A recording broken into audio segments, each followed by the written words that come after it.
Hello friends, welcome to YouTube channel Pharmation. आज हम पढ़ने जा रहे हैं unit 4 of quality control and standardisation of herbals.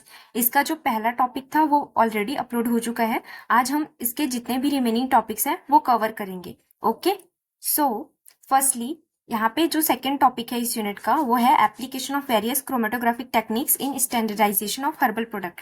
मतलब कि जो आप हर्बल प्रोडक्ट बना रहे हैं उसमें उसके स्टैंडर्डाइजेशन के लिए आप कौन कौन से क्रोमेटोग्राफिक टेक्निक यूज करते हैं और उसके एप्लीकेशंस क्या हैं। ठीक है, तो सबसे पहले क्रोमेटोग्राफी, यू ऑल नो कि क्रोमेटोग्राफी हमारा एक सेपरेशन टेक्निक होता है जिसमें हम जो भी हमारे कंपाउंड्स होते हैं, मिक्सचर ऑफ कंपाउंड्स होते हैं, उसको इंडिविजुअल वन में सेपरेट करते हैं by using of stationary phase and the mobile phase. Stationary phase आपका फिक्स्ड फेज होता है जबकि मोबाइल फेज जो मूव करती है। ओके, फॉर एग्जाम्पल जैसे कि आपने कोई हर्बल एक्सट्रैक्ट तैयार किया, ठीक है।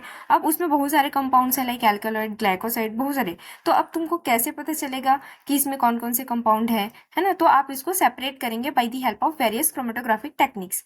सो हमारा पहला टेक्निक है थिन लेयर क्रोमेटोग्राफी। तो थिन लेयर क्रोमेटोग्राफी के बारे में आप सभी जानते ही हैं। इसमें हमारा क्या होता है, एक ग्लास या फिर एल्यूमिनियम की प्लेट होती है जिस पर सिलिका जेल की एक लेयर यहाँ पे होती है, ये आपको ऑलरेडी पता है। ठीक, फिर हम क्या करते हैं, इसमें एक सैंपल प्रिपेयर करते हैं, फिर उसको यहाँ पे स्पॉट करते हैं, टीएलसी प्लेट का एक्टिवेशन करते हैं, फिर उस पर सैंपल की स्पॉटिंग करते हैं। ये आपका एक टीएलसी चैम्बर होता है।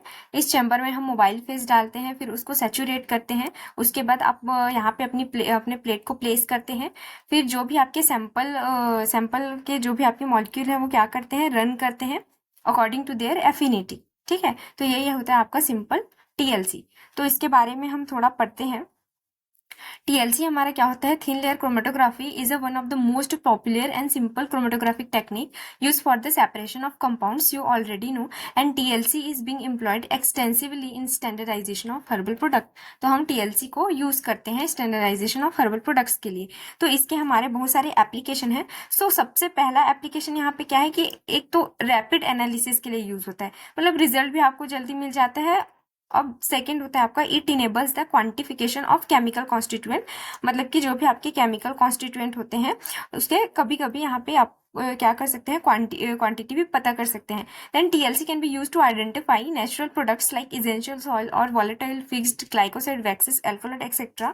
जो भी आपका ये क्रोमेटोग्राफिक टेक्निक होता है वो कोई भी हमारे कंपाउंड के आइडेंटिफिकेशन में भी यूज होता है। ठीक है, then next it is use in the herbal cosmetic industry. Cosmetic industry में यूज होता है टीएलसी। ऑल्सो हमारा यूज होता है नॉन वोलेटाइल मिक्सचर को सेपरेट करने के लिए। It is widely use in the separating the multi component pharmaceutical formulation. अगर कोई मल्टी कंपोनेंट फॉर्मुलेशन है उसके भी सेपरेशन के लिए यूज होता है। It is use to purify the herbal drug sample and direct comparison is done between the test sample and standard sample. यहाँ पे आप दो एक स्टैंडर्ड और एक आपके टेस्ट सैंपल को अप्लाई कर सकते हैं प्लेट पे, फिर दोनों का साइमल्टेनियसली यहाँ पे क्या हो सकता है, कंपैरिजन भी हो जाता है। And it is also use in the detection of pesticide and the insecticide in the food and water. Okay, अब हम पढ़ते हैं सेकेंड हमारे क्रोमेटोग्राफिक टेक्निक के बारे में, which is a high performance thin layer chromatography. ठीक है, high performance as the name यहाँ पे आपको पता चल रहा है कि जो आपका HPTLC होता है वो थिन लेयर क्रोमेटोग्राफी का ही एक अपग्रेडेड वर्जन है। मतलब ये ज्यादा प्रिसाइज, सेंसिटिव और एफिशिएंट होता है। ओके, तो HPTLC technique is widely employed in the pharmaceutical industry in process development, identification and detection of adulterants in the herbal product. Okay, जो भी आपके अडल्ट्रेंस वगैरह है वो सबके किस में यूज होता है, आइडेंटिफिकेशन या फिर डिटेक्शन में यूज होता है। ठीक, अब यहाँ पे जो आपका जो टीएलसी था उसमें आप क्या कर रहे थे, मैनुअली काम कर रहे थे सारा, है ना। जैसे लेकिन in case of the HPTLC यहाँ मैक्सिमम चीजें यहाँ पे ऑटोमेटेड होती है। ठीक है, जैसे कि यहाँ पे जो आपका सैंपल होता है ना, वो भी एक सैंपल एप्लीकेटर के थ्रू यहाँ पे अप्लाई होता है। और यहाँ पे एक सॉफ्टवेयर भी होता है जिसके थ्रू आप क्या करते हैं, रिजल्ट को एनालाइज कर सकते हैं। अब यहाँ पे क्या डिफरेंस है टीएलसी और HPTLC के बीच में। ठीक है, तो इसमें जो एड्सॉर्बेंट के पार्टिकल होते हैं जो HPTLC होते हैं उसमें बहुत माइन्यूट होते हैं, 5 to 6 माइक्रोमीटर तक, जिससे आपका जो रिजोल्यूशन होता है वो बहुत अच्छा आता है और आपके जो कंपोनेंट है वो बहुत अच्छे से आपको दिखाई देते हैं। और इवन ये जो अल्कलाइन पीएच वाले जो भी आपके मोबाइल फेज हैं वो भी इसमें यूज किए जा सकते हैं और मल्टीपल सैंपल भी एक साथ रन किए जा सकते हैं। इससे आपका क्या होता है, जो टाइम होता है वो बच जाता है और ये कॉस्ट इफेक्टिव भी होता है। देन हम इसके बात करते हैं एप्लीकेशन की. So firstly it is also use as a qualitative and the quantitative. ठीक है, क्वालिटेटिव मतलब कि विच वन एंड क्वांटिटेटिव मतलब कि हाउ मच. ठीक है, ये सब आप इसमें पता कर सकते हैं. Then next is due to integrated software all the analysis parameter and result can be stored digitally. ठीक है, क्योंकि इसमें आपके सॉफ्टवेयर होते हैं तो आप इससे रिजल्ट को एनालिसिस भी कर सकते हैं और साथ ही उसको स्टोर भी कर सकते हैं. ठीक है, देन नेक्स्ट हम बात करते हैं fast analysis with less mobile face. आपको पता है, आपने किया भी होगा, जैसे टीएलसी में थोड़े सॉल्वेंट लगते ही हैं. ठीक है, लेकिन हमारा जो एचपीटीएलसी होता है उसमें यहाँ पे कम मोबाइल फेस लगता है. In HPTLC application of sample scanning and data analysis can be performed individually and HPTLC do not require the extensive sample cleanup procedure. Then next we'll talk about the high performance liquid chromatography which is the HPLC. ठीक है, तो HPLC आपका यहाँ पे क्या होता है, HPLC एक एडवांस्ड क्रोमेटोग्राफिक टेक्निक है जिसे हम यूज करते हैं. तो HPLC is another form of separation technique used in the analytical chemistry and in the herbal drug research for the separation, identification and quantification of the components of a mixture. Okay, ये सारे definition आपके same है क्योंकि maximum आपके जितने भी chromatographic technique है वो आइडेंटिफिकेशन, क्वांटिफिकेशन या फिर सेपरेशन ऑफ कंपोनेंट्स के लिए यूज होते हैं. ठीक है, अब यहाँ पे मतलब कि इसमें क्या होता है, कोई भी आपका लिक्विड मोबाइल फेज होता है और यहाँ पे एक कॉलम होता है. ठीक है, जहाँ पे आपका एड्सॉर्बेंट, ये यहाँ पे आप देख सकते हैं, यहाँ पे आपका सॉल्वेंट है, ये पंप है, इसलिए इसको बोलते हैं हाई प्रेशर लिक्विड क्रोमेटोग्राफी या फिर हाई परफॉर्मेंस लिक्विड क्रोमेटोग्राफी. ये प्रेशर के साथ मोबाइल फेस को इस कॉलम में भेजता है जहाँ पे आपकी यहाँ पे आपकी एक एड्सॉर्बेंट की लेयर होती है. यहाँ से हम सैंपल इंजेक्ट करते हैं, देन ये डिटेक्ट होता है. उसके बाद यहाँ से जो भी वेस्ट है वो बाहर हो जाते हैं और यहाँ पे आपको जो भी रिजल्ट है वो आपको दिखाई देता है. ओके, सो यहाँ पे हम इसके अगर मैकेनिज्म की बात करें तो जो कॉलम है जहाँ पे आपका एड्सॉर्बेंट मटेरियल होता है और यहाँ पे जो भी आपका मोबाइल फेस होता है उसको हाई प्रेशर से हम कॉलम में भेजते हैं. तो डिफरेंट कंपाउंड्स कॉलम में अलग अलग टाइम पे अपना एड्सॉर्ब होते हैं और सेपरेट होकर बाहर आ जाते हैं. और एक डिटेक्टर होता है जो क्या करता है, आपके जो भी रिजल्ट है उसको आपको शो कराता है. ठीक है, फिर ये हमारा जो HPLC है, हम इसके एप्लीकेशन की बात करते हैं. So firstly HPLC is carried out under the high pressure. It provides the high degree of separation resolution.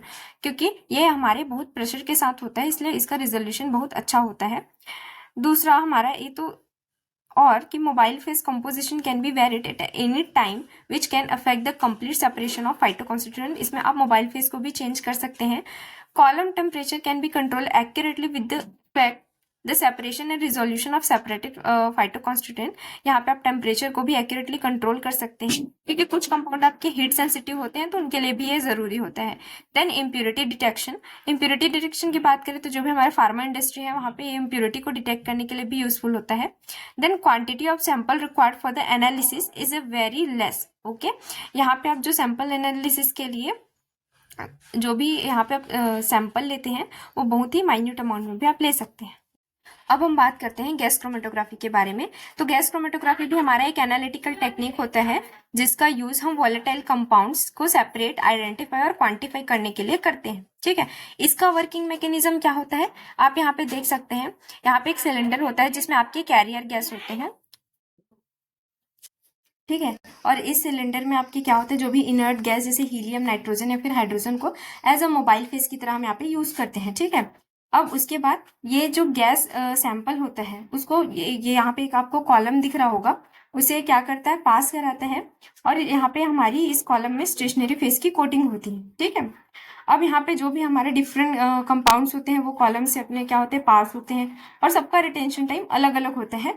फिर ये डिटेक्टर अलग अलग टाइम पे सारे कंपाउंड्स को डिटेक्ट करता है और इससे एक क्रोमेटोग्राफ बनता है. ठीक है, सो यहाँ पे हम बात करते हैं इसके कुछ की इंपॉर्टेंट पॉइंट्स की कि ये सिर्फ हमारे वॉलेटाइल या फिर थर्मली स्टेबल कंपाउंड्स के लिए सुटेबल होते हैं और इसका रिजोल्यूशन हाई होता है. ठीक है, और ये फास्ट सेपरेशन प्रोवाइड करते हैं. देन क्वालिटेटिव और क्वांटिटेटिव दोनों एनालिसिस के लिए हम इसको यूज कर सकते हैं. ठीक है, तो गैस क्रोमेटोग्राफी, इसकी एप्लीकेशन की बात करते हैं. Gas chromatography can be use to determine the identify of the herbal product containing the complex mixture of similar compounds. It is the most suitable for the separation and analysis of volatile compounds, मैंने पहले ही बताया. And it is used in the analysis of food like carbohydrates, proteins, lipid, vitamins, steroids, drug, peptides, etc. ठीक है. और जो भी आपके essential oil होते हैं, फैटी ऑयल्स होते हैं, उसके भी एनालिसिस में ये हमारे यूज होते हैं. Then it's of both the qualitative and the quantitative purpose and it is used in the analysis of dairy product for rancidity. For example, suppose यहाँ पे आपने कोई हर्बल ऑयल का सैंपल लिया, ठीक है. अब इसमें कोई बहुत सारे इसेंशियल ऑयल्स हैं जैसे कि मेन्थॉल, थाइमोल एक्सेट्रा. तो आप क्या करेंगे, गैस क्रोमेटोग्राफी के थ्रू आप इस कंपाउंड के अलग अलग पिक देख सकते हैं और पिक के रिटेंशन टाइम और एरिया से आप पता लगा सकते हैं कि कौन कौन से वॉलेटाइल इसमें प्रेजेंट है. ओके. देन हम बात करते हैं कॉलम क्रोमेटोग्राफी की. अब कॉलम क्रोमेटोग्राफी में क्या होता है, यहाँ पे आप देख सकते हैं ये एक कॉलम है, ठीक है. यहाँ पे आप क्या करते हैं, इस कॉलम पे सबसे पहले आप एक कॉटन की लेयर लगाते हैं, फिर आप वहाँ पे स्टेशनरी फेस फिल करते हैं. वो चाहे आप वहाँ पे वेट या फिर ड्राई, दोनों तरह से आप यहाँ पे स्टेशनरी फेस को फिल कर सकते हैं. देन उसके बाद वहाँ पे आप अपने जो भी आपके सैंपल होते हैं वो अप्लाई करते हैं. फिर धीरे धीरे ये क्या होते हैं, मतलब कि अलग अलग कलर में ये क्या हो जाते हैं, सेपरेट हो जाते हैं. फिर यहाँ पे आप क्या करते हैं, उन सारे जो कंपाउंड्स हैं जो अलग हुए हैं उसको आप यहाँ पे सब अलग अलग जो भी आपके कंटेनर है उसमें सेपरेट कर लेते हैं, ठीक है. तो कॉलम क्रोमेटोग्राफी की is separation technique which the substance to be separated are introduce into the top of the column packed with the solid absorbent. जैसे मैंने पहले बताया, आप क्या करते हैं, ऊपर से डालते हैं आपका जो भी सैंपल होता है उसको, जिसको आपको सेपरेट करना होता है. The mobile phase is then loaded at the top of the column and is allowed to float down slowly and continuously through the column. फिर हम मोबाइल फेस डालते हैं, फिर मोबाइल फेस धीरे धीरे आपके कॉलम में क्या होता है, फ्लो होता है. Then components with the lower absorption and affinity to the stationary phase travel faster when compared to the greater absorption and affinity with the stationary phase. फिर वो अपनी एफिनिटी के अकॉर्डिंग क्या होते हैं, सेपरेट होते हैं. एप्लीकेशन की बात करते हैं तो column chromatography is use to isolate the active ingredient, ठीक है. जो भी आपके एक्टिव इंग्रेडिएंट है उसको आइसोलेट करने में यूज होता है. It is very helpful in separating the compound mixture, ठीक है. Then it is also use to determine the estimation from the drug formulation and column chromatography is a wider choice of mobile phase. इसमें हम different तरह के mobile phase use कर सकते हैं, ठीक है. Then according to the polarity, then automation भी इसमें हमारा पॉसिबल हो सकता है. वैसे तो हम इसको मैनुअली ही करते हैं. And use to isolate the metabolites from the biological shades. Then यहाँ पे लास्ट क्रोमेटोग्राफी टेक्निक की बात करते हैं which is a gel permeation chromatography. Gel permeation chromatography में क्या होता है, gel permeation chromatography is also as a gel filtration और द साइज एक्सट्रूजन क्रोमेटोग्राफी, क्योंकि इसमें जो भी सेपरेशन होता है वो किसके बेसिस पे होता है, यहाँ पे आपके साइज के बेसिस पे होता है, ठीक है. Then it is a separation technique in which the separation is based on the analyte molecular size since the gel behaves like a molecular sieve. यहाँ पे क्या होता है, जो भी आपका गैस परमिएशन क्रोमेटोग्राफी होता है, इसमें जो भी आपके मॉलिक्यूल का साइज है उसके अकॉर्डिंग ये क्या करता है, या फिर उसके अकॉर्डिंग क्या करता है, ये उसको सेपरेट करता है. और ये एक हमारे मॉलिक्यूलर सीव मतलब छन्नी की तरह भी काम करता है. अब इसमें क्या होता है, ठीक है, इसके वर्किंग मैकेनिज्म के बारे में हम समझते हैं थोड़ा. कॉलम में देखो जेल जो होते हैं उसमें थोड़ा थोड़ा पोर्स हमारे प्रेजेंट होते हैं, ठीक है. यहाँ पे जेल हमारा एज ए स्टेशनरी फेस की तरह काम करता है, ठीक. और यही जेल हमारे सिव की तरह भी काम करता है, मतलब एक छन्नी की तरह भी काम करता है. जब हम सैंपल को कॉलम में डालते हैं तो जो छोटे मॉलिक्यूल होते हैं ना वो पोर्स में चले जाते हैं और धीरे धीरे धीरे बाहर आते हैं, ठीक है. लेकिन जो मतलब बड़े साइज के जो मॉलिक्यूल होते हैं वो क्या होते हैं, वो जल्दी ल्यूट आउट हो जाते हैं, ठीक है, क्योंकि वो जब पोर्स है उसमें वो जा नहीं पाते क्योंकि उसका साइज बड़ा होता है, ठीक है. तो यहाँ पे आपका जो स्टेशनरी फेज फिर अल्टीमेटली वहाँ पे क्या हो जाता है, आप इल्यूशन देख सकते हैं. तो यहाँ पे हम बात करते हैं कौन कौन से तरह के यहाँ पे आपकी स्टेशनरी फेज यूज होते हैं. डेक्स्ट्रॉन, क्रॉसलिंक पॉलीस्टाइरीन बीड्स या फिर पॉलीक्राइलेमाइड या फिर एग्रोस जेल का आप यहाँ पे यूज कर सकते हैं, ठीक है. अब इसके हम एप्लीकेशन की बात करते हैं तो gel permeation chromatography technique is used for the separation of proteins, polysaccharides, enzyme and the synthetic polymers, ठीक है. आप ये इन सब की सेपरेशन के लिए ये हमारा यूज होता है. देन सिंथेटिक पॉलीमर्स की प्योरिटी जो भी होती है उसको हम चेक कर सकते हैं इसमें कि क्या है. प्रोटीन के क्वाटरनरी स्ट्रक्चर, ठीक है, प्रोटीन की हमारी स्ट्रक्चर क्या है, मतलब कि ये पता चलता है कि जो भी हमारा प्रोटीन है वो इंडिविजुअल है या फिर किसी कॉम्प्लेक्स फॉर्म में प्रेजेंट है, लाइक मोनोमर, डाइमर या फिर ट्राइमर, ये सब आपको पता चलता है। जो भी आपकी शुगर, पेप्टाइड्स, रबर, ये सब का साइज बेस्ड सेपरेशन इसमें हो सकता है, ठीक है।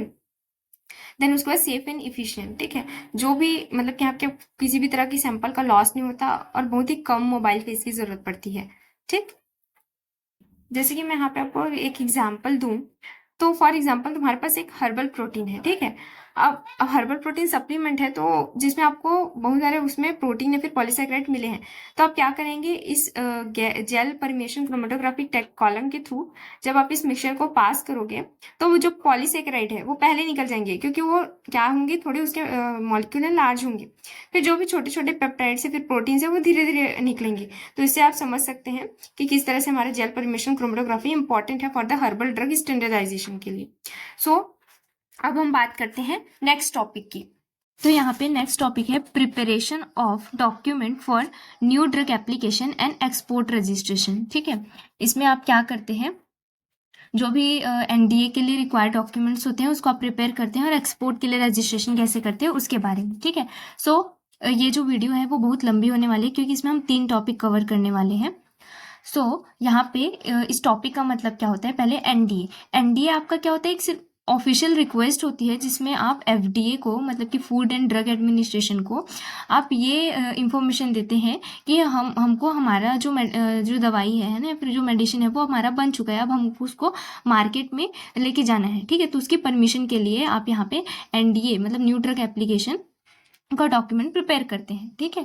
अब यहाँ पे क्या होता है, जैसे भी कोई भी प्री क्लिनिकल या फिर क्लिनिकल आपने टेस्टिंग कर ली है ना, तो अब ये सारी इन्फॉर्मेशन आपको एनडीए को देनी पड़ती है, ठीक है। एनडीए मतलब कि एनडीए के थ्रू आपको एफडीए को देनी होती है, ताकि सारी इन्फॉर्मेशन एफडीए को पता चले एंड देन वो आपके जो भी मेडिसिन है उसको क्या करे, अप्रूव करे, ठीक है।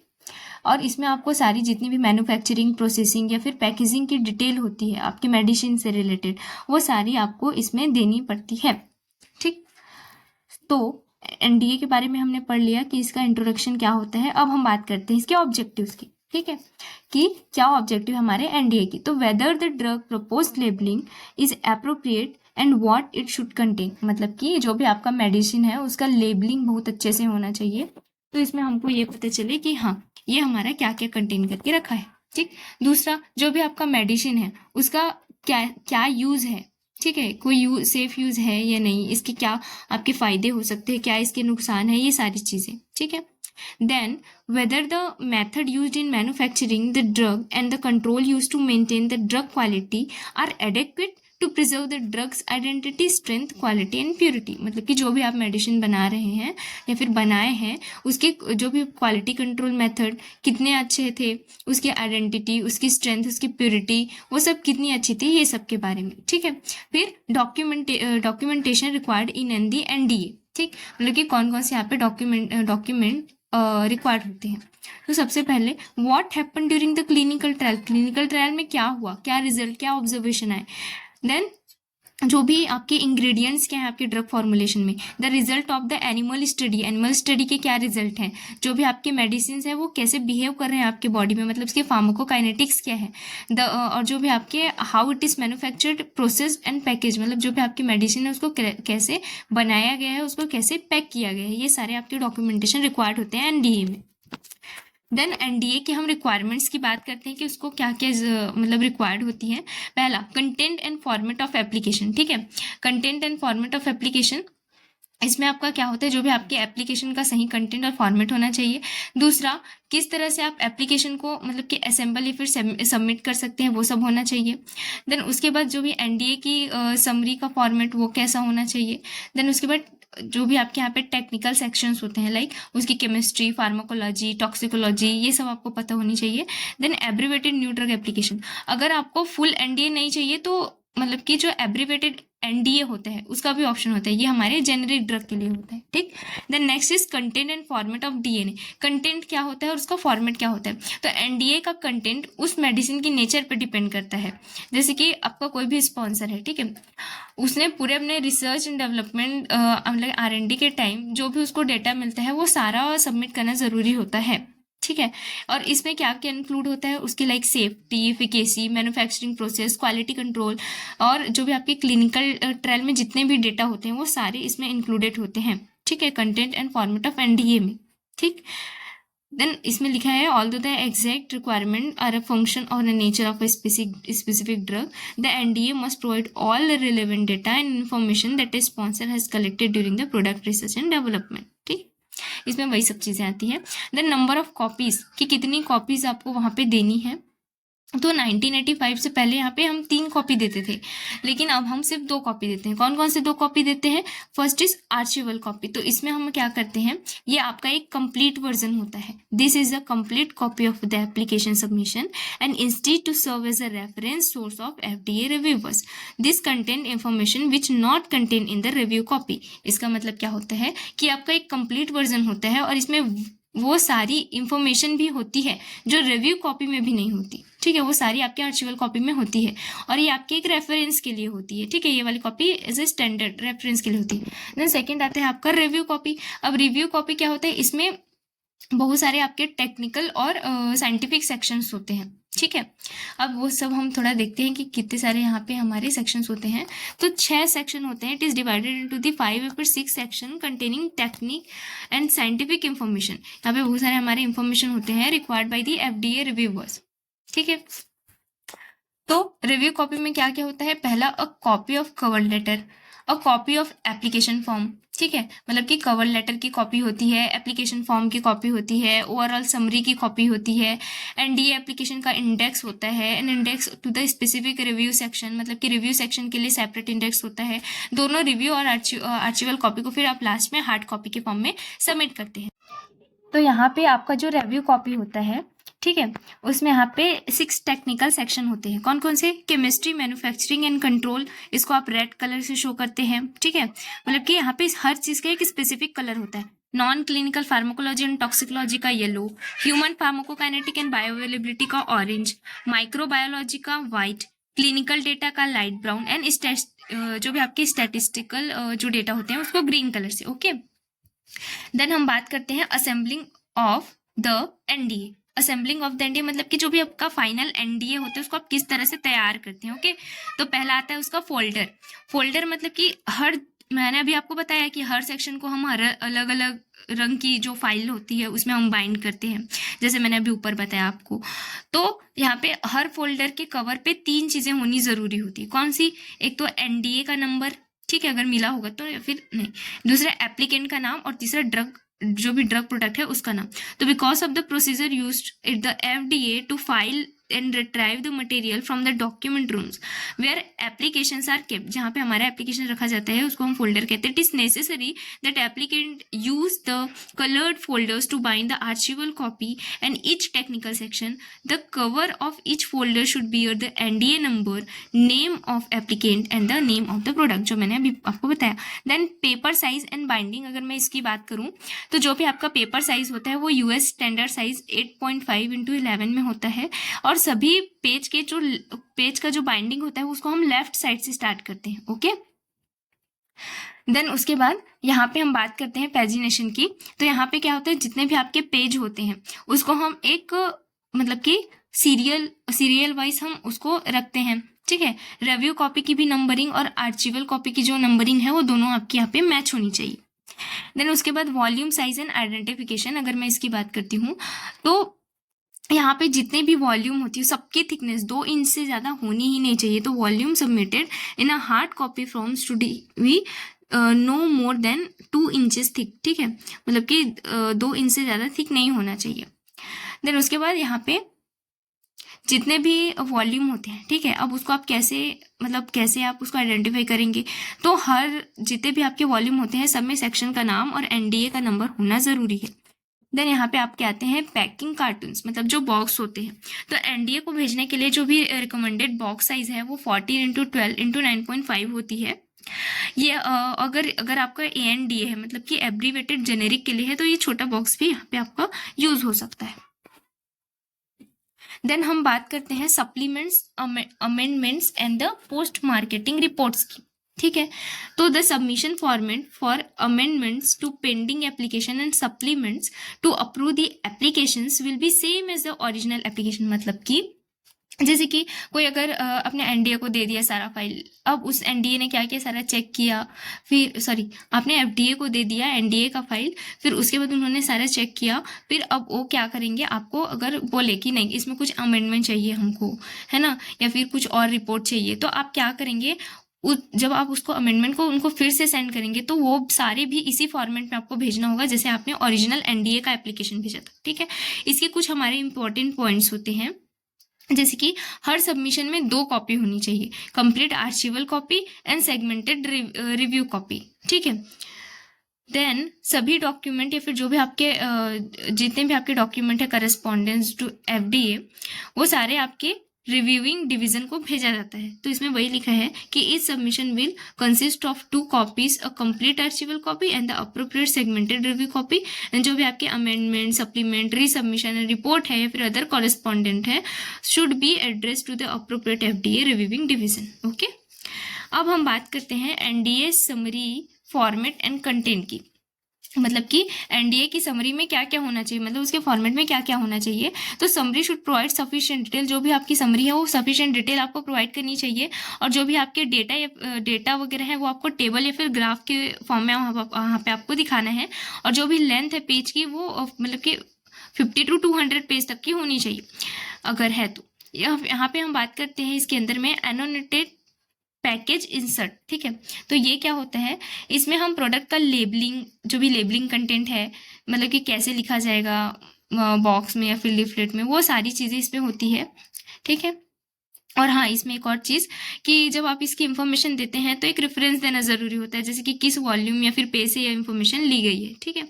तो this section includes the proposed text of the labeling for the product and the proposed text of the package labeling must be annotated by the reference to volume and page number to the information in the summary and in technical section of the application। ठीक। अब next होती है आपकी pharmacological class, scientific rational use and benefits. इसका मतलब क्या होता है, यहाँ पे आपको जितने भी फार्माकोलॉजी मतलब ड्रग किस क्लास की है आपकी, इसके पीछे कोई साइंटिफिक रीजन है, मतलब कौन से आपके डिसीज में यूज हो रहा है, कौन कौन से इसके क्लिनिकल बेनिफिट्स है, ये सारी चीज़ें इसमें इंक्लूडेड होती है। फिर यहाँ पे आती है आपकी ड्रग सब्सटेंसेस या फिर केमिस्ट्री, मैन्युफैक्चरिंग एंड कंट्रोल, जिसको हम सीएमसी समरी कहते हैं। अब इस सीएमसी समरी के अंदर में आपके क्या क्या आते हैं। ठीक। पहला आता है आपके ड्रग सब्सटेंसेस, मतलब ड्रग की आइडेंटिटी, उसके फिजिकल और केमिकल प्रॉपर्टी, उसकी स्टेबिलिटी क्या है, ये सारी चीज़ें। फिर सेकंड आता है आपका ड्रग प्रोडक्ट, तो इसमें हमारे कुछ इन्फॉर्मेशन रहते हैं लाइक फार्मूलेशन का कॉम्पोजिशन ऑफ या फिर उसका डोसेज फॉर्म क्या है, लाइक सॉलिड, लिक्विड या फिर सेमी सॉलिड क्या है, मैन्युफैक्चरर का नाम, उसका एड्रेस होना चाहिए, कंटेनर और उसका क्लोजर कैसा है, स्टेबिलिटी डेटा कैसा है उसका, स्पेसिफिकेशन और टेस्ट मेथड जो आपके प्रोडक्ट की क्वालिटी को डिफाइन करते हैं, वो सारी चीज़ें इसमें होती है। ठीक। देन हम बात करते हैं फॉरेन मार्केटिंग हिस्ट्री की, मतलब कि जैसे कि ऐसा होता है ना, कभी कभी हम कोई मेडिसिन बनाते हैं या वो पहले बन चुका होता है या फिर कुछ, तो इस तरह से। तो इसमें अगर क्या होता है, जिसकी अगर कोई आपका देश है वहाँ किसी सेफ्टी या फिर इफिकेसी की वजह से अगर ये आपका जो मेडिसिन है वो विड्रॉ हुआ हो, तो उसका रीज़न ये सब आपको यहाँ पे देना पड़ता है। ठीक है। या फिर कौन कहाँ कहाँ पे ये बेची जा सकती है या बेची जा रही है। ठीक। ये सब। देन पांचवा आता है आपका non clinical pharmacology and toxicology summary. इसमें भी आप वही देखते हैं कि एनिमल बेस्ड या फिर लैब बेस्ड जो भी आपकी टॉक्सिकोलॉजी स्टडी होती है उस सबकी समरी आती है इसके अंदर में, like pharmacology study, acute toxicity, multi dose toxicity, carcinogenicity मतलब कि कैंसर कॉजिंग पोटेंशियल तो नहीं है उसमें, रिप्रोडक्शन टॉक्सिसिटी, म्यूटाजेनिसिटी मतलब जीन म्यूटेशन का पोटेंशियल तो नहीं है उसमें, या फिर यहाँ पे एडीएमई स्टडी मतलब absorption, distribution, metabolism and excretion. ठीक। अब हम बात करते हैं human pharmacokinetic and bioavailability summary. It includes the brief description about bioavailability, study of drug, pharmacokinetic characteristics of active ingredient and dissolution profile of drug। मतलब कि इसमें आपकी जितनी बायोअवेलेबिलिटी मतलब ड्रग आपका कितना एब्जॉर्ब हो रहा है, उसकी डिसोल्यूशन प्रोफाइल, ये सारी चीज़ों के बारे में इंफॉर्मेशन होती है। देन हम बात करते हैं माइक्रो बायोलॉजी समरी के बारे में। तो ये समरी जो it provide the summary of a result of the microbiological study conducted with anti infective and the antiviral drug, मतलब कि ये हमारा समरी देता है in case of anti infective and the antiviral drug, क्योंकि वो सब में ये माइक्रोबायोलॉजी समरी हमारा इंपॉर्टेंट होता है। इसमें क्या क्या होता है, जैसे कि माइक्रोबायोलॉजिकल स्टडी के रिजल्ट्स क्या हैं हमारे, उसके मैकेनिज्म ऑफ एक्शंस क्या हैं, ठीक है, और एंटी माइक्रोबियल का स्पेक्ट्रम कितना है, मतलब कि वो कौन कौन से वो स्टैटिक है या फिर आपका साइडल है, किन किन माइक्रोब्स पे वो काम कर रहा है, ये सारी चीज़ें। मैकेनिज्म ऑफ रेजिस्टेंस, मतलब कि वो किन किन में रेजिस्टेंस वो करता है, ये सारी इंफॉर्मेशन इसमें होनी चाहिए, ठीक। Clinical data summary and result of statistical analysis, it is the it is the bit of the efficacy and safety that will determine the NDA approval, ठीक है। अब इसमें क्या होता है, इसमें हमको ये पता चलता है कि जो भी हमारी मेडिसिन है वो सेफ है, इफेक्टिव है या नहीं, ये सब इसी के मतलब किसी के बेसिस पे आप एनडीए को अप्रूवल मिलता है, ठीक है। कैसे अप्रूवल मिलता है और इसमें कौन कौन से आपके कंटेंट इंक्लूड होते हैं। क्लिनिकल फार्माकोलॉजी, जिसमें आप क्या करते हैं यहाँ पे देखते हैं कि मेडिसिन का मतलब कि जो भी असर है वो कैसा है बॉडी में। Then overview of the clinical studies, कौन कौन सी स्टडी यहाँ पे यूज़ हुई है। कंट्रोल क्लिनिकल स्टडीज़, मतलब कि लाइक स्टडी में प्लेसिबो या फिर कौन सी मेडिसिन का यहाँ पे आपने यूज़ किया है। अनकंट्रोल क्लिनिकल स्टडीज़, मतलब कि इसमें कोई आपने क्या बोलते हैं उसको तुलना तो नहीं किया है किसी ड्रग से। Then other studies and information, then a safety summary which is a general conclusion, okay. Then NDA technical section, अगर हम इसकी बात करते हैं तो इसमें भी हमारे 6 पार्ट आते हैं इन टेक्निकल सेक्शन में। पहला है chemistry manufacturing and control, CMC. ये हमारे एनडीए का एक इम्पॉर्टेंट पार्ट होता है। जो भी हमारे ड्रग सब्सटेंस है उसके एक्टिव इंग्रेडिएंट की कंपोजिशन, सिंथेसिस, प्यूरिफिकेशन और प्रोसेस कंट्रोल, इन सारी चीज़ों की इंफॉर्मेशन इसमें होती है। इसके साथ साथ स्पेसिफिकेशन और एनालिटिकल मेथड भी होता है। अब दूसरा आता है non clinical pharmacological and toxicology. ये सेक्शन भी हमारे एनिमल और लैब बेस्ड इन विट्रो की समरी देता है, लाइक फार्माकोलॉजी स्टडी उसकी कैसी है, एक्यूट, क्रोनिक या carcinogenicity, toxicity, special toxicity, reproduction toxicity, उसकी म्यूटाजेनिसिटी, उसकी एडीएमई एक्सेट्रा। अब हम बात करते हैं ह्यूमन फार्माकोकाइनेटिक एंड बायोअवेलेबिलिटी की। ये मैंने पहले भी बताया कि इसमें पूरे बायोअवेलेबिलिटी स्टडी, फार्माकोकाइनेटिक पैरामीटर्स, उसके सी मैक्स, मतलब कि उसका पिक कॉन्सेंट्रेशन, उसका एरिया अंडर द कर्व, उसका वॉल्यूम ऑफ डिस्ट्रीब्यूशन, उसका क्लीयरेंस, उसका यूरिनरी एक्सक्रीशन, ये सब के बारे में डेटा होता है। देन माइक्रोबायोलॉजी, एंटी इन्फेक्टिव जो भी आपके ड्रग होते हैं उस सबके लिए ये सेक्शन हमारा जरूरी होता है, लाइक ड्रग का बायोकेमिकल बेसिस, उसका स्पेक्ट्रम, रेजिस्टेंस मैकेनिज्म, ये सारी चीज़ें। देन क्लिनिकल डेटा सेक्शन, इसमें क्या होता है, it is the most important and most complicated section of the NDA, क्योंकि ये हमारा डिटेल एंड कॉम्प्लेक्स सेक्शन होता है। इसमें ड्रग के इंटेंडेड यूज के अकॉर्डिंग हम सेफ्टी और एफिकेसी का पूरा डेटा देते हैं, ठीक है। Then outline of the clinical section, अब आउटलाइन में क्या क्या होता है, इसमें क्लिनिकल ट्रायल का पूरा ओवरव्यू होता है, लाइक इन्वेस्टिगेटर्स की लिस्ट होती है, आईएनडीए फिर एनडीए की लिस्ट होती है, clinical pharmacology, control study, uncontrol study, other supportive study, integrated summary of efficacy, integrated summary of safety and drug abuse and the overdose, इस सारी चीज़ों की इंफॉर्मेशन इसमें होती है, ठीक है। Then next is sample method validation and the labelling. इसमें अब क्या होता है, जो भी आप मतलब एप्लीकेंट को एफडीए के रिव्यूइंग केमिस्ट, जो भी आपके मतलब कि जो भी हम एप्लीकेंट हैं, ठीक है, उसको हमको एफडीए के रिव्यूइंग केमिस्ट के साथ कुछ सैंपल भेजने होते हैं, ताकि आप हमारे सैंपल को देखिए और मतलब कि ये हमको बताइए कि इसकी सेफ्टी एफिकेसी आपके अकॉर्डिंग सही है कि नहीं, ठीक है। तो यहाँ पे 4 रिप्रेजेंटेटिव सैंपल हम प्रिपेयर करते हैं, ताकि जितने भी हमारे टेस्ट है उसको हम 2 से 3 बार कर सकें, एटलीस्ट तो 3 बार, ठीक है। देन इसका पर्पस ऑफ दिस सैंपल, इसका पर्पस क्या होता है, ठीक है, ये वेरीफाई करता है कि किसी भी ड्रग सब्सटेंस और प्रोडक्ट के जो भी मतलब कि जैसे कि मैं अगर एप्लीकेंट हूँ तो मैंने कुछ स्पेसिफिकेशन दिए हैं कि हाँ हमारा ड्रग ये सारी स्पेसिफिकेशन को मीट करता है, तो जो टेस्ट करेंगे वो ये सारी चीज़ों को देखेंगे कि हाँ इन्होंने जो कहा है वो सारी चीज़ें सही है कि नहीं, ठीक। तो इसमें हमारी क्या होती है, एक होती है लेबलिंग। लेबलिंग क्या है, जो भी आर्चिवल कॉपी में लेबल या फिर जो भी लेबलिंग है वो सारी चीज़ें सही है कि नहीं। मेथड वैलिडेशन, मतलब कि वैलिडेशन डेटा की भी हमको 3 कॉपी यहाँ पे सबमिट करना होता है, ठीक है। और वो हमको ये सारे डाटा हमको अलग अलग FDA लैब में भेजना होता है, ठीक। Then case report form and tabulation. The sponsor must submit data tabulation from each phase second and phase third study, and also the case study report from of every clinical trial patient who died or withdrew from the study because of in the adverse event, ठीक। इसका मतलब क्या होता है कि हर phase में, जैसे second phase है या फिर third phase of the clinical study है, तो उसके डेटा को हम टेबुलेशन करते हैं और उसमें क्या क्या हम मेंशन करते हैं। एक तो पेशेंट का केस रिपोर्ट फॉर्म मतलब कि जब हम स्टडी कर रहे थे तो कितने पेशेंट की डेथ होने के बाद या फिर कितने हमारे जो पेशेंट है उसमें एडवर्स इवेंट की वजह से हम वो स्टडी से हमारे बाहर हो गए, ये सारी चीज़ें।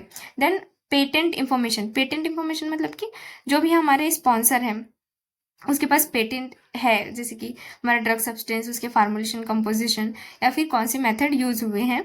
देन अप्रूवल के बाद, जैसे अप्रूवल हो गया तो उसके बाद ये सारी इंफॉर्मेशन कहाँ पे पब्लिश होगी, तो FDA's orange book known formally as approved drug product with the therapeutic equivalent evaluation and serve as a guide to firm wishing to develop generic copies of the innovator product. मतलब कि ये यहाँ पे जैसे ये सारी हमारी इंफॉर्मेशन है FDA की ऑरेंज बुक में पब्लिश हो जाती है, और ये जानकारी हमारे फिर किनको काम आती है, जो जेनेरिक वर्जन में फिर दवाई बनाते हैं ना, उनके लिए एज ए गाइड के रूप में ये हमारा यूज होता है। देन 10वां आता है हमारा patent certification. Patent it is also required for the NDA file करते समय स्पॉन्सर को यह भी डिक्लेयर करना होता है कि ड्रग पर कोई पेटेंट है कि नहीं, ठीक है, या फिर पेटेंट की एक्सपायरी डेट क्या है, ऐसा, या वो किसी एग्जिस्टिंग पेटेंट को मतलब कि चैलेंज तो नहीं कर रहे, ठीक है, ये सारी चीज़ें। फिर आता है एक्सपोर्ट ऑफ ड्रग। ये हमारा इसी टॉपिक के अंदर का दूसरा पॉइंट है, एक्सपोर्ट ऑफ ड्रग। तो जैसे कि कोई मैन्युफैक्चरर है, अगर उसके पास आपकी वैलिड फॉर्म एक्सपोर्ट मतलब कि वैलिड फॉर्म है, जैसे कि 25 for manufacturing and 28 for the testing, तो हमारा जो CDSCO है, जैसे कि central drug standard control organisation, वहाँ से उनको एक्सपोर्ट के लिए NOC लेनी होती है, which is a no objection certificate, ठीक है। अब ये हमारे किन ड्रग्स के लिए होती है, किन ड्रग के लिए होती है, अप्रूव्ड, अनअप्रूव्ड और न्यू ड्रग या फिर बैन ड्रग, जो केवल एक्सपोर्ट पर्पज से हम यूज करते हैं, उनके लिए होती है। यहाँ पे पर्पस क्या होता है हमारे NOC फॉर एक्सपोर्ट के लिए, ठीक है। तो एक यूनिफॉर्म सबमिशन फॉर्मेट यहाँ पे हमारा होता है। The requirement for the common submission format for issuing no objection certificate for export of approved, unapproved new drug if banned drug, and this document is made as per the guideline issued by the Ministry of Health and Family Welfare and export purpose and rule 94 of the drug and cosmetic act 1940। मतलब कि ये एक uniform submission format यहाँ पे हम decide करते हैं, जिसमें हमारा ministry of health and rule 94 drug and cosmetic act 94 के प्रोसीजर को यहाँ पे हम स्टैंडर्डाइज करते हैं। देन उसके बाद यहाँ पे मैं रिक्वायर्ड डॉक्यूमेंट की अगर मैं बात करूँ NOC के लिए, एक्सपोर्ट के लिए, कवरिंग लेटर पहला, दूसरा परचेस ऑर्डर, तीसरा manufacturing licence, proforma invoice and the registration certificate. मतलब कि कवरिंग लेटर में जिसमें रिक्वेस्ट पूरी क्लियरिटी के फॉर्म में लिखी हो, परचेज ऑर्डर बायर कंट्री से मिला हुआ जो भी ऑर्डर है वो सारा, मैन्युफैक्चरिंग लाइसेंस फॉर्म 25 और 28, परफॉर्मा इनवॉइस मतलब एक्सपोर्ट के लिए बनाई गई इनवॉइस, एंड रजिस्ट्रेशन सर्टिफिकेट की अगर मैं बात करूँ तो इसमें हमारा आता है इंपोर्टिंग कंट्री से मिला हुआ जो प्रोडक्ट का रजिस्ट्रेशन प्रूफ है, वो सारी चीज़ें। देन यहाँ पे हम सबको थोड़ा डिटेल से देखते हैं क्या होता है कवरिंग लेटर में। The covering letter mentioning list of product to be exported, indicating name of the drug, dosage form, composition and the strength, pack size along with the quantity and the country to expose, duly signed and the stamp by the authorized signatory, indicating the name or design of the authorized signatory and with the name and address of the form, ठीक।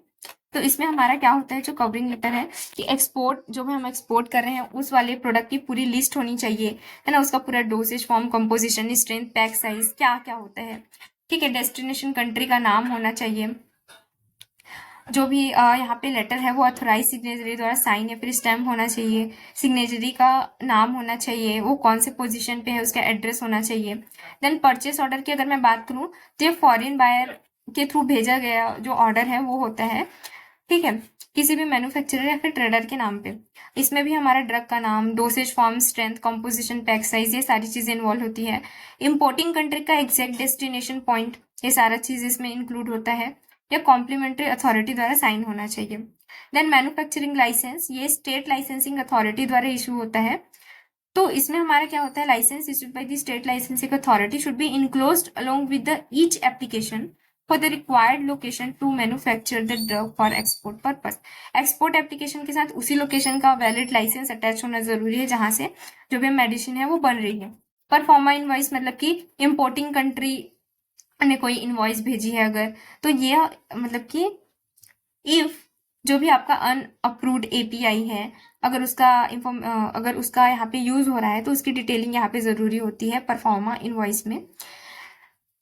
और ये हमारा competent authority द्वारा मतलब क्या होना चाहिए, sign होना चाहिए।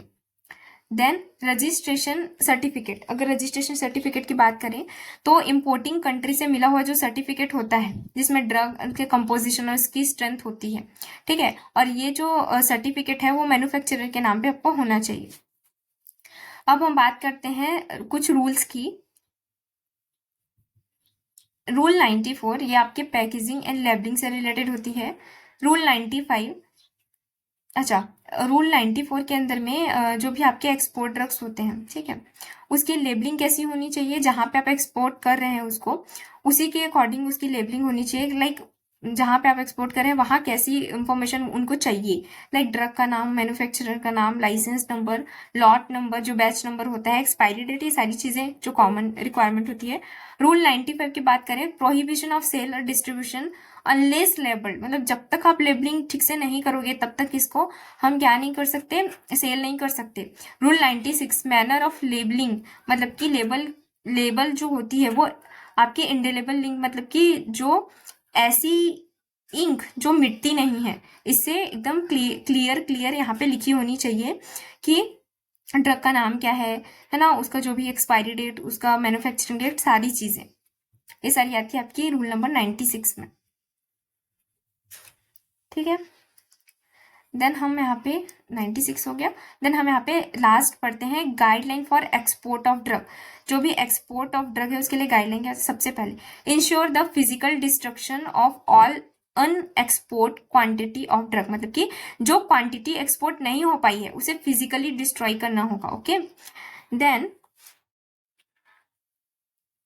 मतलब कि अगर कोई फिजिकल डिस्ट्रक्शन हो गया है तो उसको आप क्या करते, डिस्ट्रॉय कर दें। Manufacturing licence issued to the applicant by the state licensing authority, जो भी एप्लीकेंट है उसके पास लाइसेंस होना चाहिए। ड्रग तीसरा है, ड्रग की मैन्युफैक्चरिंग के लिए जो भी यूज होने वाली लोकेशन है वो क्लियरली आइडेंटिफाई होनी चाहिए आपको। देन उसके बाद एक्सपोर्ट होने वाले बैच का क्वालिटी कंट्रोल टेस्टिंग होना तो जरूरी होता है। हर एक्सपोर्ट ऑर्डर के लिए अलग से आपको वैलिड एक्सपोर्ट ऑर्डर की कॉपी और एनओसी होनी ही चाहिए। Then inspection of the appropriate authority द्वारा इंस्पेक्शन भी यहाँ पे होना चाहिए। सारी इसकी गाइडलाइन होती है। तो ये आपका जो थर्ड टॉपिक है यूनिट 4 का वो भी अब कंप्लीट होता है। सो लास्ट टॉपिक है GMP requirements and drug and cosmetic act provisions, ठीक है। आप लोग यहाँ पे थोड़ा ब्रेक ले सकते हैं क्योंकि ये वीडियो बहुत लंबी हो चुकी है।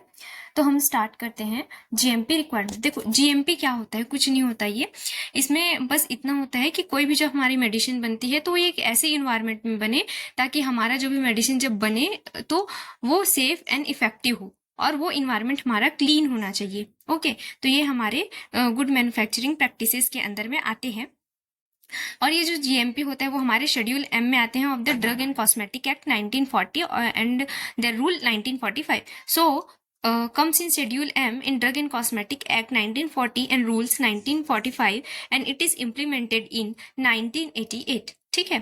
From the heart of quality they are the requirement that the drug and method control facility used in their manufacturing processing packing confirms with practice that will assure the safety and efficacy of the product. मैंने यही कहा कि GMP के अंदर में हम यही सब देखते हैं कि जो भी मैन्युफैक्चरिंग प्रोसेसिंग पैकेजिंग ये सब चीज़ें हो रही है वो अच्छे से हो ताकि जो भी प्रोडक्ट की सेफ्टी और एफिकेसी है वो मेंटेन रहे। GMP are used by the pharmaceuticals, medical device and the and also the food manufacture, ठीक है। मतलब कि जीएमपी हमारे बहुत सारे इंडस्ट्री में भी यूज़ होता है, मेडिसिनल इंडस्ट्री में, मेडिकल डिवाइस वाले जो भी हमारी कंपनियां होती है वहाँ, या फिर फूड प्रोडक्ट्स में, ठीक है। अब यहाँ पे अकॉर्डिंग टू द WHO मैं बात करूँ तो it is the part of quality assurance, ये हमारा GMP part of quality assurance होता है, which ensures that the medicinal products are consistently produced and control to the quality standard appropriate to their intended use and is required by the marketing authorization or the product specification. इसका मतलब भी यही होता है कि जो भी हमारे जीएमपी होते हैं उसके अंदर जो भी हमारे मेडिसिनल प्रोडक्ट बनते हैं वो बहुत अच्छे तरीके से बने, ताकि वो कंसिस्टेंटली और कंट्रोल मैनर में हमको effective and the safe product provide करें। देन यहाँ पे हम बात करते हैं पार्ट्स ऑफ द जीएमपी। इसमें बहुत सारे A to K तक के सब पार्ट आते हैं। तो सब पार्ट ए में हमारे जनरल प्रोविजंस, देन बी में ऑर्गेनाइजेशन एंड पर्सनल्स, सी में बिल्डिंग एंड फैसिलिटीज, डी में इक्विपमेंट, ई में control of components and drug product and closure, F production and process control, G packaging and labelling control, H holding and distribution, I laboratory control, then J records and report, and K return and salvage drug products. Okay, सबको हम धीरे धीरे एक एक करके पढ़ते हैं। सो पहला है हमारा जनरल प्रोविजंस, ठीक है। ये सेक्शन हमको क्या बताता है कि जो भी ह्यूमन या फिर एनिमल, ये हमारे यूज वाले जितने भी हमारे ड्रग हैं, ठीक है, वो मिनिमम जीएमपी स्टैंडर्ड को फॉलो करें। मतलब कि हमारा जो जीएमपी है उसका जनरल प्रोविजन बस यही कहता है कि वो इंश्योर करे कि जो भी यहाँ पे ड्रग बनाई जा रही है वो सेफ, इफेक्टिव और कंसिस्टेंट क्वालिटी की हो, ठीक है। Then next is organisation and person, ठीक। तो इसमें हमारा क्या आता है, जैसे कि यहाँ पे क्वालिफाइड स्टाफ, ठीक है, क्वालिफाइड स्टाफ होने चाहिए कंपनी में। मतलब जितने भी हमारे स्टाफ होते हैं वो क्वालिफाइड होने चाहिए, एक्सपीरियंस्ड होने चाहिए। और जो हमारे ऑर्गेनाइजेशन चार्ट मतलब कि जितने भी यहाँ पे पर्सन जो काम कर रहे हैं उनकी रिस्पॉन्सिबिलिटी क्लियर होनी चाहिए कि लाइक एक जो भी उनका काम है वो रिटन फॉर्म में होना चाहिए कि आपको ये करना है। तो the establishment and maintenance of the satisfactory system of a quality assurance and the correct manufacture of the quality product relies upon the people, मतलब कि जहाँ वो लोग हैं उन पे डिपेंड करते हैं। For the reason there must be sufficient qualified personnel to carry out the task. Then points to be remember, अगर यहाँ पे हम बात करें तो कुछ की पर्सनल्स हमारे होते हैं, head of production, head of the quality control and the head of engineering, ये सारे हमारे होते हैं, ठीक है। और जितने भी हमारे अगर यहाँ पे हम बात करें, जितने भी हमारे यहाँ पे मेंबर होते हैं जो काम करते हैं, उनको क्या होना चाहिए, उनकी हाइजीन मेंटेन करने के लिए उनको क्या करनी चाहिए, कुछ गाइडेंस देनी चाहिए। और हर सेक्शन में हाइजीन का रूल भी होना चाहिए ताकि पर्सनल्स की हेल्थ, उनकी क्लॉथिंग और जो क्लीनलीनेस है सारी अच्छी रहे, ठीक है। और साथ ही साथ यहाँ पे मेडिकल चेकअप भी प्रोवाइड करनी चाहिए। जो भी न्यू एम्प्लॉय होते हैं उनका मेडिकल एग्जामिनेशन भी ज़रूरी होता है। प्रोडक्टिव क्लॉथिंग, ठीक है। यहाँ पे जो भी मैन्युफैक्चरिंग एरिया में एंटर करते हैं तो एंटर करने से पहले सुटेबल प्रोटेक्टिव जो क्लॉथ्स होते हैं वो भी पहनने पड़ते हैं। देन डायरेक्ट कॉन्टेक्ट अवॉइड, मतलब कि प्रोडक्ट और ऑपरेटर के, मतलब कि जैसे कि प्रोडक्ट है और जो हमारा ऑपरेटर है दोनों के बीच ऐसे एकदम डायरेक्ट कांटेक्ट नहीं होना चाहिए। उनको ग्लव्स वगैरह भी पहनने चाहिए। हैंड वॉशिंग की प्रॉपर फैसिलिटी होनी चाहिए, ठीक है। देन हम बात करते हैं प्रीमाइसेस की, ठीक। प्रीमाइसेस मतलब क्या, यहाँ पे जो लोकेशन है, ठीक है, जहाँ पे हमारे ड्रग की मैन्युफैक्चरिंग हो रही है तो किस जगह पे होनी चाहिए, और ये जगह इस तरह से डिज़ाइन होनी चाहिए कि वहाँ लोग मतलब कि वहाँ जो भी हमारा काम है वो आसानी से हो सके, वहाँ क्लीनिंग, मतलब जो क्लीनिंग की प्रोसीजर है वो अच्छे से हो सके, वहाँ मेंटेनेंस में भी कोई दिक्कत ना है। ऐसे जगह पे हमारी प्रीमाइसेस, मतलब कि जो भी मैन्युफैक्चरिंग होती है ऐसे जगह पे होनी चाहिए। देन अवॉइड क्रॉस कंटामिनेशन, मतलब कि लेआउट भी ऐसा होना चाहिए वहाँ का जहाँ पे डर्ट ये सब ना कहीं पे जमा ना हो पाए और जमा होकर कॉन्टामिनेशन कॉज ना करे, ठीक है। तो यहाँ पे जो भी डिज़ाइन एंड कंस्ट्रक्शन फीचर है वो भी हमारे जितने भी फ्लोर, वॉल्स एंड सीलिंग है उसका सरफेस स्मूथ होना चाहिए, इजीली क्लीनेबल होना चाहिए। टेम्परेचर और humidity control should be provided, okay. Then lighting मतलब एडिक्वेट लाइटिंग होनी चाहिए ऑल एरिया पे। Then ventilation and air filtration, proper ventilation system होना चाहिए जिससे डस्ट, माइक्रोब्स और टेम्परेचर कंट्रोल ये सब होता रहे। देन प्लम्बिंग, मतलब कि फैक्ट्री में जो भी पोर्टेबल वाटर सप्लाई होनी चाहिए, है ना, कोई भी यहाँ पे कंटेमिनेटेड वाटर सप्लाई नहीं होनी चाहिए। और जो भी ड्रेनेज है उसका साइज भी हमारा एडिक्वेट होना चाहिए। Then toilet and washing area, ठीक है। तो यहाँ पे जो भी हमारे एम्प्लॉयज़ होते हैं यहाँ पे, तो वहाँ वॉशिंग की प्रॉपर फैसिलिटी होनी चाहिए, सोप, डिटर्जेंट, एयर ड्रायर्स, ये सारी चीज़ों की यहाँ पे हमारी फैसिलिटी होनी चाहिए। देन सैनिटाइजेशन, मतलब कि मेडिसिन बनाने के प्रोसेस से लेके उसको पैक करने तक बिल्डिंग हमेशा हमारा क्या होना चाहिए, एक क्लीन मतलब कि वहाँ एक क्लीन इन्वायरमेंट मेंटेन करना चाहिए, और जो भी सैनिटरी कंडीशन है वो सारी चीज़ें वहाँ पे मेंटेन करनी चाहिए, ठीक है। और जो भी एनिमल्स होते हैं, ये ध्यान रखना चाहिए कि किसी भी एनिमल की एंट्री वहाँ ना हो। देन मेंटेनेंस, मेंटेनेंस मतलब जो भी हमारे बिल्डिंग की रेगुलेटरी रिपेयर्स या फिर मेंटेनेंस होनी चाहिए वो अच्छी कंडीशन में ही बनी रहे, इसलिए हमको टाइम टाइम पे ये इंश्योर करना चाहिए कि मेंटेनेंस मतलब हम मेंटेनेंस करते रहें और कोई भी हमारे प्रोडक्ट की क्वालिटी पे इसका असर ना पड़े। देन जीएमपी रेगुलेशंस, ठीक है। तो जीएमपी रेगुलेशंस के अंदर में हमारे कुछ पॉइंट आते हैं, like premises should be carefully maintained, ensuring that repair and maintenance operation do not present any hazard to the quality of the product। मतलब वही है कि प्रेमाइस को अच्छे से मेंटेन किया जाए, मतलब कि उसको रिपेयर किया जाए, और ताकि वो हमारे प्रोडक्ट की क्वालिटी को कोई नुकसान भी ना पहुंचाए। लाइटिंग, टेम्परेचर, ह्यूमिडिटी, वेंटिलेशन, ये सारी चीज़ें अच्छी होनी चाहिए। बिल्डिंग का डिज़ाइन भी ऐसा हो कि कोई भी हमारे बाहर के एनिमल अंदर ना आ सके, ठीक है। अनऑथराइज्ड लोगों को अंदर तो आने ही नहीं देने चाहिए, ठीक है। और जो अंदर की जो भी सरफेस है दीवालों की, वो सारी क्या होनी चाहिए, स्मूथ होनी चाहिए, ठीक है। और जो भी आप स्टार्टिंग मटेरियल यहाँ पे यूज़ कर रहे हैं, ठीक है, वो जब आप वे करते हैं तो वेइंग रूम में ही आप जाके उसको वे करें, ठीक है। और स्टोरेज एरिया की भी इतनी कैपेसिटी होनी चाहिए कि वो किसी भी तरह के मटेरियल या प्रोडक्ट को वहाँ पे स्टोर कर सके, वो भी क्लीन इन्वायरमेंट में, ठीक है। जैसे कि ये सारे पॉइंट्स मैं आपको बस ओरली बता रही हूँ, आप इसको रीड कर लेना, क्योंकि ये सारी वही चीज़ें हैं जो मैं बोल रही हूँ यहाँ पे, ठीक है। देन जो भी आपके रिजेक्टेड या फिर रिटर्न या फिर रिकॉल्ड जो भी मटेरियल है, उसके लिए अलग स्टोरेज एरिया होना चाहिए, क्वारंटाइन या फिर रिलीज रिजेक्टेड प्रोडक्ट के लिए, ठीक। यहाँ पे जो भी हमारा हाईली एक्टिव या फिर कंट्रोल सब्सटेंस है उसको हमको सेफ एरिया में फिर अलग से सिक्योर एरिया में रखना चाहिए। क्वालिटी कंट्रोल लेबोरेटरीज को हमारा जो प्रोडक्शन एरिया है उससे अलग रखना चाहिए, ठीक है। और यहाँ पे जो चेंजिंग रूम्स होते हैं, है ना, ये सब सफिशिएंट होने चाहिए, ठीक है, ताकि वो मतलब बहुत ज़्यादा एसेसिबल हो लोगों को। देन यहाँ पे कोई एनिमल अगर यूज़ हो भी रहा है, ठीक है, तो उसको आइसोलेटेड एरिया में रखना चाहिए। देन यहाँ पे हम बात करते हैं नेक्स्ट इक्विपमेंट्स की। इक्विपमेंट को ऐसे डिज़ाइन करना चाहिए या फिर ऐसे मेंटेन करना चाहिए कि उस डिज़ाइन में, जैसे कि आप कुछ मैन्युफैक्चरिंग कर रहे हैं तो वहाँ पे कुछ भी आपका ड्रग वहाँ पे अटके ना, ताकि हम जब दूसरा कोई प्रोडक्ट वहाँ पे क्या कर रहे हैं, ड्रग मतलब मेडिसिन बना रहे हैं, तो वो उसको कंटामिनेट ना करें, ठीक है। जो भी डस्ट है, डर्ट है, वहाँ पे जमा ना हो, नहीं तो क्रॉस कंटामिनेशन भी हो सकता है। यहाँ पे जो इक्विपमेंट यूज़ होते हैं उसकी डिज़ाइन, साइज, लोकेशन अच्छी होनी चाहिए, कंस्ट्रक्शन अच्छा होना चाहिए, क्लीनिंग मेंटेनेंस होना चाहिए, ऑटोमेटिक, मैकेनिकल और इलेक्ट्रॉनिक होनी चाहिए, ठीक है। Then next equipment design, size, location, ये वही सारी चीज़ें हैं, मतलब कि आपके जो भी इक्विपमेंट है उसकी मैन्युफैक्चरिंग, प्रोसेसिंग, पैकेजिंग, होल्डिंग, है ना, जो भी आपके ड्रग प्रोडक्ट की है वो सब अप्रोप्रिएट होनी चाहिए। इक्विपमेंट कंस्ट्रक्शन अच्छे होने चाहिए, इक्विपमेंट क्लीनिंग एंड मेंटेनेंस अच्छी होनी चाहिए, ठीक है। देन और यहाँ पे automatic, mechanical and electronic equipment होने चाहिए, control of component and drug product container and closure, ठीक है। जो भी यहाँ पे कंटेनर या फिर क्लोजर हो रहे यूज़ हो रहे हैं वो क्लीन होने चाहिए, जिसकी हैंडलिंग अच्छी हो। Then production and process control, यहाँ पे क्या होता है, रिटर्न प्रोसीजर होने चाहिए आपके किसी भी प्रोसेस के लिए। हर प्रोडक्ट की मैन्युफैक्चरिंग और प्रोसेस कंट्रोल के लिए एक रिटर्न प्रोसीजर होनी चाहिए, जिस ताकि उसमें प्रोडक्ट में जो आइडेंटिटी, स्ट्रेंथ, क्वालिटी और उसकी प्योरिटी है वो बनी रहे। अब हम बात करते हैं रिकॉर्ड एंड रिपोर्ट्स की।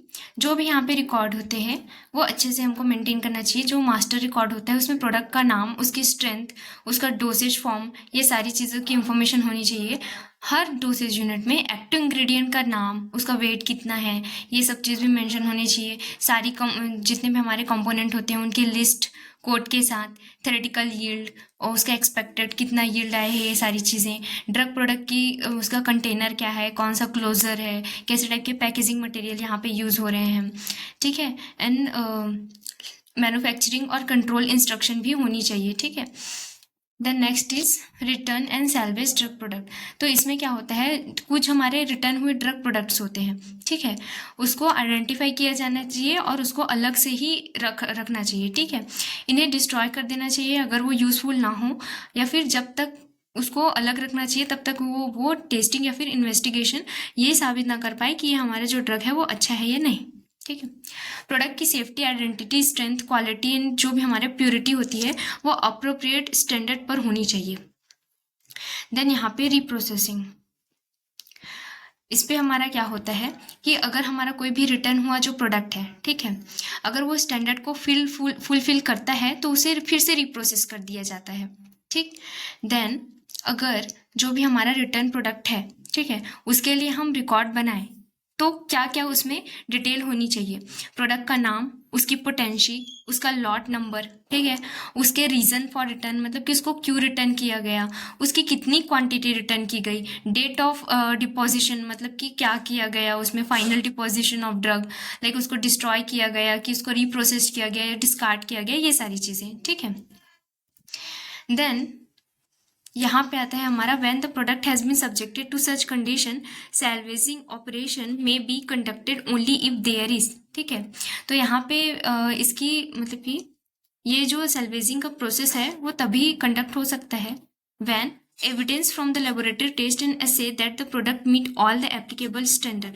ये मैंने पहले ही बताया कि जब वो जितने भी हमारे स्टैंडर्ड है, आइडेंटिटी, स्ट्रेंथ, प्योरिटी, क्वालिटी, सबको मीट करता है तभी उसको फिर से क्या किया जा सकता है, रिप्रोसेस किया जा सकता है। अब हम बात करते हैं क्वालिटी अश्योरेंस की, ठीक है। तो what is quality assurance? Assurance is nothing but a positive declaration on a product or service which give confidence. It gives a guarantee that the product will work without any problem as per the expectation or the requirement. मतलब कि assurance का मतलब ही क्या होता है, एक positive और एकदम भरोसेमंद हमारा डिक्लेरेशन होना चाहिए कि प्रोडक्ट या हमारी सर्विस कितनी अच्छी है या फिर वो हमारे एक्सपेक्टेशन के अनुसार काम करेगा कि नहीं, ठीक है। Then what is a quality assurance? Quality assurance, popularly known as a QA testing, is an activity to ensure that an organization is providing the best possible product to customers। मतलब कि quality assurance एक ऐसी activity है जिसका main M क्या होता है कि वो हमारे कंपनी या फिर वो जो कंपनी है वो कस्टमर्स को बेस्ट पॉसिबल प्रोडक्ट दे रही है कि नहीं, इसका कंफर्मेशन हो, ठीक है। Quality assurance focuses on improving the processes to deliver the quality product to the customer। और साथ ही साथ जो quality assurance होता है वो ये भी हमारा improve करता है कि वो भी ये हमारा बोलता है कि जो भी हमारा process है वो हमारे quality of the product को कैसे affect करता है और किस तरह से हम customer को safe and effective medicine provide करते हैं, ठीक। Then quality assurance has a defined cycle called PDCA cycle और deeming cycle। ये आपने पढ़ा ही होगा। ये जो deeming cycle होता है वो उसका फुल फॉर्म होता है plan, do, check and act, ठीक है। इसका क्या मेन एम होता है? सो इन प्लान इम्प्रूवमेंट के लिए गोल्स और प्रोसेस प्लान करना चाहिए। देन डू मतलब प्लान्ड प्रोसेस को इम्प्लीमेंट करना चाहिए। देन चेक, अब आपने इम्प्लीमेंट तो कर दिया, अब जो रिजल्ट आएंगे तो उस रिजल्ट को इवेल्युएट करना और कंपेयर करना कि एक्सपेक्टेड आउटकम्स आए हैं कि नहीं। देन एक्ट, जो कुछ भी यहाँ पे आपको मिला, ठीक है, उस बेस पर इम्प्रूवमेंट करना कि और हम कितने अच्छे से यहाँ पे अपने प्रोसेस को इम्प्रूव करके ऑप्टिमाइज कर सकते हैं, ठीक। देन आता है यहाँ पे principle of the quality assurance. Principle is it is the heart and soul of the quality control. Quality control का ये हार्ट एंड सोल होता है। Quality assurance is a wide ranging concept covering all matters that individually or collectively influence the quality of the product. Quality assurance हमारा क्या करता है, ये हमारा अश्योर करता है कि हमारे किसी भी मेडिसिनल प्रोडक्ट की क्वालिटी कैसी है। It is totally of an arrangements made with an object of ensuring the pharmaceutical product are of the quality required for their intended use. And quality assurance therefore incorporates the GMP and other factors including those outside the scope of this guide such as the product design and development। साथ ही साथ जो quality assurance है वो हमारे GMP के साथ साथ other factors को भी ध्यान में रखता है। Quality assurance therefore incorporates the GMP। Then the system of the quality assurance appropriate to the manufacture of pharmaceutical products should ensure that the pharmaceutical products are designed and developed in compliance of the requirement of GMP including the GLP and the GCP। मतलब कि जो भी product है, ठीक है, तो product का GMP, GLP, GCP, good clinical, good laboratory and the good manufacturing, ये सबके रूल के साथ डिजाइन और डेवलप किया जाना चाहिए। ठीक। देन नेक्स्ट इज प्रोडक्शन, और जो भी आपके कंट्रोल होते हैं, production and control operation are properly documented, तो उसको आप प्रॉपर डॉक्यूमेंट करें। तो सारे मैनेजर्स होते हैं, ठीक है, उनकी रिस्पॉन्सिबिलिटी रिटर्न फॉर्म में होनी चाहिए। ठीक है, सही रॉ मटेरियल और पैकेजिंग मटेरियल का हमको यूज करना चाहिए। देन प्रोडक्शन के हर एक स्टेज पे हमको प्रॉपर कंट्रोल होना, मतलब कि हमको एक प्रॉपर कंट्रोल रखना चाहिए, चाहे वो रॉ से लेके फिनिश प्रोडक्ट तक क्यों ना हो। देन सभी मशीन जितने भी हम प्रोसेसिंग के लिए यूज करते हैं वो प्रॉपरली कैलिब्रेटेड और वैलिडेटेड होनी चाहिए। हर बैच को चेक किया जाना चाहिए एंड टेस्ट किया जाना चाहिए। ठीक है, then there should be satisfactory facility to ensure the safety, quality and efficacy of the product. और साथ ही साथ यहाँ पे जो भी हमारी क्वालिटी सेफ्टी है हमारे मेडिसिनल प्रोडक्ट की, वो सब चीज इंश्योर करना चाहिए। There must be procedure for self inspection and deviation are reported, investigated and documented. अगर कोई भी डेविएशन हो रहा है तो उसको आपको डॉक्यूमेंटेड करना चाहिए। There is a system for approving change that may have an impact on the product quality. अगर आपकी प्रोडक्ट क्वालिटी को कुछ भी फैक्टर यहाँ पे क्या कर रहा है, डेविएट कर रहा है, तो उसके लिए भी यहाँ पे हमारे प्रोसीजर्स होते हैं। Then quality assurance in the production, मतलब जो प्रोडक्शन होता है उसमें क्वालिटी एश्योरेंस कैसे काम करता है, तो इसके जनरल रिक्वायरमेंट्स होते हैं। मटेरियल्स का जो रिसीट होता है, सैम्पलिंग, स्टोरेज, जो प्रोसीजर है वो प्रॉपर होना चाहिए। तो handling of materials and products such as the receipt, sampling, storage should be done in the according with the written procedure. Then prevention of cross contamination and bacterial contamination in production, मतलब कि जो भी यहाँ पे cross contamination होता है, फिर bacterial contamination होता है, वो सारी चीज़ों को हमको प्रिवेंट करना होता है by using a protective clothes, clean area, air lock system and the pressure control. Then processing operation, intermediate and bulk product, intermediate और बल्क प्रोडक्ट में इन प्रोसेस और इन्वायरमेंटल कंट्रोल होना चाहिए। Then fourth is packaging operation, filling, sealing, printing, embossing, ये सारी चीज़ें अच्छे से होनी चाहिए। मतलब लेबल और ऐसे इंक से लिखा होना चाहिए जो फेड या फिर इरेज ना हो। Then next is quality audit. अब यहाँ पे क्वालिटी ऑडिट क्या होता है, क्वालिटी मैनेजमेंट सिस्टम, जिसको हम क्यूएमएस भी कहते हैं। ये हमारे एक ऐसे ऑर्गेनाइजेशन जहाँ पे सारे प्रोसेस, प्रोसीजर, ऑब्जेक्टिव या फिर जो भी रिस्पॉन्सिबिलिटी होता है, ये सबका एक ग्रुप होता है जिसमें हम क्वालिटी का मैनेजमेंट करते हैं। उसी को हम बोलते हैं क्वालिटी ऑडिट। ऑडिट मतलब कि किसी चीज को चेक करना। Okay, to check it is a document that state in a concise and brief format the high level policies and objectives of the company required to achieve its desired level of quality। ठीक है, quality audit हमारा एक ऐसा process है जिसमें ये check किया जाता है कि कोई भी कंपनी ने जो स्टैंडर्ड या फिर रूल्स बनाए हैं वो सही तरीके से फॉलो हो रहे हैं या फिर नहीं। तो यहाँ पे हमारे क्वालिटी ऑडिट के कुछ स्टेप्स होते हैं। वो क्या होते हैं, सबसे पहले हमारे यहाँ पे एक लिस्ट बनाई जाती है जिसमें जितने भी हमारे procedure, equipment, setup, quality record से फिर मेजरमेंट, सारी चीज़ें इसमें होती है। फिर उस लिस्ट की मदद से हम उन जगह पे जाके ऑडिट करते हैं जहाँ ये चीज़ें हमारी क्या होती है, इम्प्लीमेंट होती है। देन ये ऑडिट, मतलब कि किसी भी ऑडिटर या फिर कोई भी ऑडिट टीम क्या करती है, यहाँ पे परफॉर्म करती है। ठीक। Then quality audit consist of, अब ये क्या, सॉरी, अब ऑब्जेक्टिव ऑफ द ऑडिटिंग, यहाँ पे ऑडिटिंग के क्या क्या ऑब्जेक्टिव होते हैं। ठीक, टू डिटरमाइन द कंफर्मिटी और non conformity of the quality system, मतलब कि ये पता लगाना कि क्वालिटी सिस्टम रूल्स के अकॉर्डिंग चल रहा है या नहीं। Then second, to determine the effectiveness of the implemented quality system, और ये भी देखना कि जो भी आपने सिस्टम इम्प्लीमेंट यहाँ पे हुआ है वो कितना अच्छा है। देन ऑडिट टीम को भी हम ये मौका देना चाहिए कि वो क्वालिटी सिस्टम को किस तरह से और अच्छा कर सके, इसके बारे में कुछ हमें बताए। Then to meet the regulatory requirements, जो भी आपके रेगुलेटरी रिक्वायरमेंट्स को उसको मीट करना चाहिए। To permit the listing of audited organization in a register, मतलब ऑडिट जितनी भी हमारे ऑर्गेनाइजेशन है उसको एक लिस्ट मेंटेन करना चाहिए। Then audits are generally initiated for one or more of the following reasons. ठीक है, यहाँ पे ऑडिट क्यों की जाती है उसके कुछ रीजंस हैं।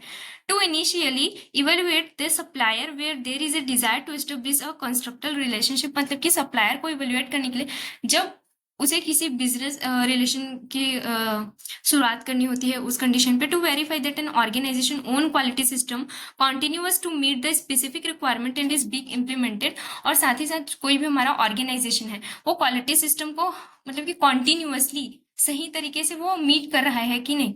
देन कॉन्ट्रेक्चुअल रिलेशनशिप के दौरान भी हम यहाँ पे क्या कर सकते हैं, जो भी हमारा सप्लायर है उसकी क्वालिटी सिस्टम वो कैसा है वो हम वेरीफाई करते हैं। And to evaluate an organization own quality system against the quality system standard. ठीक है, मतलब कि इसलिए भी यहाँ पे ऑडिट जरूरी है कि कहीं ऑर्गेनाइजेशन की कुछ चीजें क्वालिटी सिस्टम के खिलाफ तो नहीं है।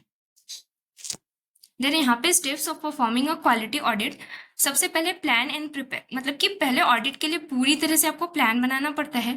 Then arrange and announce, audit की आपको डेट देनी पड़ती है, डिटेल्स देनी पड़ती है कंपनी को।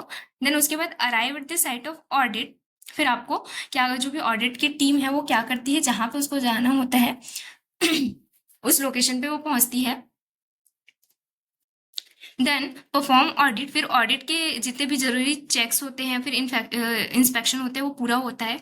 देन इनफॉर्मल ओरल रिपोर्ट और फाइंडिंग, मतलब कि ऑडिट के टाइम जो भी छोटी मोटी इंफॉर्मेशन होती है वो सारी वो पता करते हैं। देन उसके बाद फॉर्मल रिपोर्ट विथ रिकमेंडेशन, मतलब कि ऑडिट जब खत्म हो जाता है तो वहाँ पे एक फॉर्मल रिपोर्ट तैयार किया जाता है जिसमें जितने भी ऑब्जर्वेशन होते हैं फिर रिकमेंडेशंस होते हैं वो सारी चीजें उसमें इंक्लूडेड होती है। Okay, then SOP for auditing, यहाँ पे क्या होता है ऑडिट के लिए एक एसओपी भी होता है, स्टैंडर्ड ऑपरेटिंग प्रोसीजर। ये हमारे किसी भी फार्मास्यूटिकल कंपनी को ऑडिटिंग के लिए एक एसओपी भी बनानी होती है जिसमें कुछ कुछ चीजें यहाँ पे इंक्लूडेड होती हैं। कंपनी की ऑडिटिंग जो यहाँ पे composition of auditing team, then scope of audit, then choose an area subjected to auditing, frequency of auditing, मतलब ऑडिट कितनी बार होगा, कौन से एरिया पे होगा। ठीक है, देन ऑडिट रिपोर्ट्स को कैसे लिखना है ना, ये सारी चीजें। Then corrective actions of deficiency, की क्या कमी रह गई है उसमें क्या करेक्शन कर सकते हैं। Then a general description of methodology, यहाँ पे कुछ और जनरल मेथोडोलॉजी है कि इंस्ट्रूमेंट एंड इक्विपमेंट है, इंस्ट्रूमेंट और इक्विपमेंट की लिस्ट कैसी है, एसेसरी एंड यहाँ पे सप्लायर। ठीक है, list of equipment, accessory and suppliers. Then reagent में लिस्ट ऑफ रिएजेंट। देन उसके बाद प्रिपरेशन ऑफ रिएजेंट वो कैसे बनी है। Then reference standard, list of reference standard. Then preparation of standard and sample, preparation of standard या फिर preparation of sample. Then operating condition which includes the reference operation, calibration, maintenance of SOP. Then procedures include the list of procedure to perform the assay. Then calculation, approval and reason for review. So this all about this unit 4 complete हो चुका है, इसके notes हम website पे upload कर देंगे। अगर आपको वीडियो अच्छी लगी हो तो please like, subscribe and share ज़रूर करें।